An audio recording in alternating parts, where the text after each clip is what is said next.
వందనాలండి. ఈరోజు జూన్ 17. నిన్నటి రోజున దేవుడు మన యందు సంతోషపడేట ఎలా అనుకున్నాం కదా. ఈరోజు దేవుని కొరకు మనం చేయగలిగిన క్రియల గురించి కొన్ని విషయాలు మనం ధ్యానించుకుందాం. అపొస్తలుల కార్యము 2:41లో ఆ దినమందు ఇంచుమించు 3,000 మంది చేర్చబడిరి అని రాయబడింది. అపొస్తలుల కార్యం గ్రంథంలో అపొస్తలుల కార్యములు, పేతురు, పౌలు చేసిన అనేక అద్భుత క్రియలు గ్రంథస్థం చేయబడి ఉన్నాయి. పరిశుద్ధాత్మ శక్తి పొందిన తర్వాత మొదటిసారిగా పేతురు ధైర్యంగా నిలబడి స్వార్థ ప్రకటించినప్పుడు వినిన వారందరూ సంతోషంగా వాక్యాన్ని అంగీకరించి బాప్తిసం పొందారు. దాదాపు ఆ రోజే 3,000 మంది క్రీస్తును సొంత రక్షకునిగా అంగీకరించారు. ఆ తర్వాత యేసు ప్రభువును సంధించిన సౌలు పౌలుగా మారినాడు కదా. అతను అన్యుల మధ్య సాక్షిగా నిలబడి అనేక అద్భుత కార్యములు చేసి అనేక సంఘాలు స్థాపించడం చూడగలం. పౌలు అన్యుల మధ్య, రాజులు, అధికారుల మధ్య సువార్త ప్రకటించుటకు ఎన్నుకోబడి అభిషేకించబడ్డాడు. మనము పేతురు పౌలులాగా ఉండలేకపోవచ్చు, కానీ మనం అనుకరించుటకు వీలయ్యే ఇంకొంతమందిని మనం ఈరోజు చూద్దాం. మొదటిది బర్నబా. ఇతని గురించి అపొస్తలుల కార్యము 4:36-37లో చూస్తాం. కుప్రలో పుట్టిన లేవీయుడగు యోసేపు అని రాయబడింది అతని గురించి.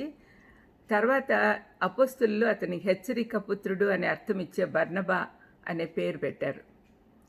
పౌలును ప్రోత్సహించి అతనంటే భయపడుతున్న అపొస్తలుల వద్దకు అతన్ని తెచ్చి వారు అతన్ని అంగీకరించేటట్టు చేశాడు. ఈ విధంగా ప్రోత్సహించే వారిగా మనం ఉండొచ్చు. పౌలు పేతురులాగా ఉండకపోయినా వీళ్ళలాగా ఉండగలం. రెండవది దోర్కా. అపొస్తలుల కార్యం 9:36. ఆమె సత్క్రియలను, ధర్మకార్యములను బహుగా చేసి ఉండెను. అవసరతలో ఉన్న వారిని ఆదుకుంది. మరి మన చుట్టూ ఎంతోమంది అవసరతలో ఉన్న వాళ్ళు ఉన్నారు. వాళ్ళందరిలో ఎవరికి కొంతమందికి చేసినా కూడా దేవుడు సంతోషిస్తాడు. మనం ఆయన కోసం చేయగలిగిన కార్యాలు, ఆయన ప్రేమని ఇతరులకు పంచిపెట్టచ్చు.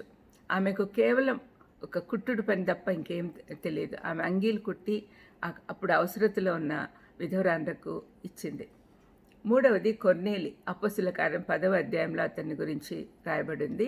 తన ఇంటి వారందరితో కూడా దేవుని యందు భయభక్తులు కలవాడై ఉండిన శతాధిపతి ఇతను.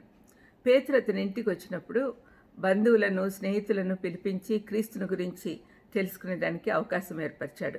10వ అధ్యాయం 24లో చూస్తాం. పేతురు పౌలు వల్లే ఉండలేకపోయినా ఇక్కడ మనము జ్ఞాపకం చేసుకుంటున్న వారి వల్లే ఉండగలం. నాలుగవది మార్కు లేక యోహాన్. అపొస్తలుల కార్యం 13:5లో కనపడతాడు ఇతను. పౌలు బర్నబాలకు ఉపచారం చేయుటకు అతను వాడబడ్డాడు. పౌలు మొదటి సువార్త ప్రయాణంలో కూడా ఉన్నాడు. దైవ సేవకులకు ఉపచారం చేయడం వల్ల ఆశీర్వాదాలు పొందుకుంటాం. చాలామంది వాళ్ళ పనుల్లో వాళ్ళు బిజీగా ఉంటారు. వాళ్ళ సొంత కార్యాలు చేసుకోవడానికి ఎవరు ఉండరు. వాళ్ళకి భోజనం పెట్టడానికి కానీ, వాళ్ళకు సదుపాయాలు ఏర్పరచడంలో కానీ మనం ఏ దాంట్లోనే మనం సహాయం చేయగలం. ఐదవది లూదియా. అపొస్తలుల కార్యం 16వ అధ్యాయము 14, 15, 40వ వచనంలో ఆమె గురించి రాయబడింది. ఐరోపా ఖండంలో మొదటి క్రైస్తవురాలు ఆమె. తన గృహాన్ని సువార్తకు తెరిచి మొదటి సంఘం పెట్టింది. మాసిదోనియా సంఘం మొదటిగా ఆమె ఇంటి నుంచే ప్రారంభమైంది. ఆరవది స్టెఫెను. అపొస్తలుల కార్యం 7వ అధ్యాయము 55-60 వరకు ఆయన గురించి ఉంది. ఆ అధ్యాయం అంతా ఉంది. సంఘ చరిత్రలో మొదటి హతసాక్షితను.